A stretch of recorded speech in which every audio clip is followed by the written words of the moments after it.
Welcome back to Cooking with Shotgun Red, and I'm Sheila. I'm Jennifer. And today we are going to make some bread. And break some bread. Yes, we are. Love bread recipes. Woo, we love Who doesn't love bread? Yeah.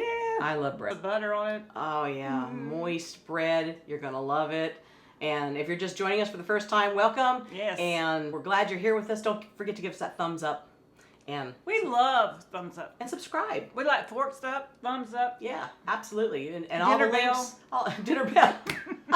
All the links are right below, so check it out. And we're going to get started with this bread recipe. We know you're going to love it. So here we go.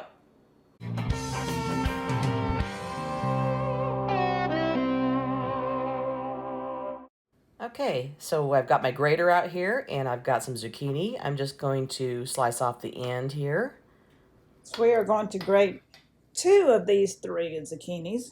Each zucchini does about 1 cup. This recipe calls for 2 cups, and the other one I'm just going to use to display next to the yummy zucchini bread at the end.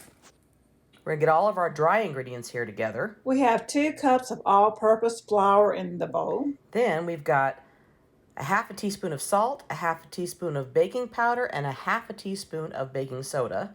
And we're just going to sprinkle that in. And 3/4 cup of white granulated sugar. Going to put that in there. And by the way, if you guys are watching your sugar, you can use a sugar alternative like erythritol or swerve. And also with the flour, you can use almond flour and make this a healthier option. And then 1 teaspoon of ground cinnamon and 1 teaspoon of nutmeg. Now you can just use ground cinnamon if you don't have any nutmeg, but I like the flavor of the nutmeg in here. And a half cup of brown sugar. And this is pretty compact. Rake all that in there. Yeah, it's pretty packed in there. You're doing good, Jen. I know, I'm working on it. Get it out of there. And you could use light or dark brown sugar, whatever you have on hand. They'll both come out good. And you could use brown sugar alternative. Now we're going to whisk it all together and make a mess. That's right. Don't we just love making a mess? Yes, we do. Messes are good. Messy is our middle name. And we're just going to get all those lumps out, make sure there's no lumps left. Chop all that brown sugar up there. Yeah. Once we get that mixed. So now we have 2 eggs. And these are room temperature. 1 teaspoon of vanilla extract. And 1 teaspoon of maple extract. That gives it a really good flavor too. And put that in there with the eggs. And half a cup of vegetable oil. Or whatever kind of oil you like to use. Olive oil. You can use coconut oil. And whisk them all together. Get this all mixed up here. And we're just going to set this aside. Bring our dry ingredients back over. So here we are. And now we're adding in grated zucchini. Get all that out of there. And that's 2 cups. We're going to mix that together.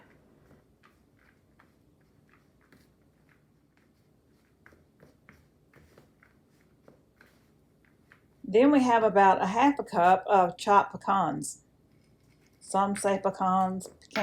You say tomato, I say tomato. Pecans. Either or. Either or. No biggie. Then we're going to add in our eggs and oil mixture. We're just going to pour that right on in there and combine that. Mix until it's combined, but not over mixed. Yeah, because you don't want to over mix it.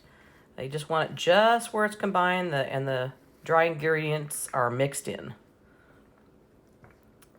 It's looking good. The oven is preheated to 350 degrees. And we're going to get some foil in our pan, and we've got our pans already prepped and ready to go. Just going to scoop the batter in the pan. Now I forgot to put the nonstick cooking spray in the bottom of this, so we got the parchment paper, but if you put some nonstick spray on the pan first before you put the parchment paper, it usually doesn't move around like this, but I cut a corner. Just gonna fit it all in there. We're going to spread it evenly. And get every little bit out of the red bowl. That's right. Get it all. Don't leave nothing. We're going to add a few more pecans to the top. I love pecans. Now you could use any kind of nuts. Pecan. Exactly. You could use nuts, raisins. Seen people use sunflower seeds. We're going to loosely cover the pan with some aluminum foil. You don't want to clamp it down, just loosely. That'll keep it from getting too dark. And we'll put it in there for 30 minutes and we'll be back. It's been 30 minutes. It's looking good. Look at that, Jennifer. It does look good. All right, let's continue to bake. All right, it's been another 25 minutes and it looks like it's ready. Stick the toothpick in and make sure it comes out clean. And it did. So it's ready to go. We'll take that out. So good. Look at that. Yum. Yeah, we just want to gently lift it out with the parchment paper. I love zucchini bread. I like about any kind of bread. Me too. Place it on a rack to cool off. And just once it's cool, just start slicing. Oh, it looks great. Mm-hmm. I'll take that one. I'll take that one. I'll take that one. You'll take the whole loaf. Isn't that awesome? I can't wait to try that. Pour some coffee. Oh, one drop. I'll get it. I'm going to eat it. Well, it's about time you get something off the counter besides me. I know. Usually it's you. Well, as Steve would say, is this the best zucchini bread? If it ain't, it ought to be. We'll see you next time right here on Cooking with Shotgun Red. Bye. All right, let's eat. Let's go. Well, that's She and Jen, them two girls having too much fun. We hope you enjoy this recipe, and we really hope you subscribe to our channel. That's easy. Little Shotgun Red's face will pop up over here in a little bit. When you click on it, it'll say subscribe, then you're subscribed. Next to it will be a little notification bell. If you click that little bell, then YouTube will send you every single one of our recipes or a notification that we posted one as soon as it comes out. See you next time right here on Cooking with Shotgun Red. Is this the best? If it ain't, it ought to be.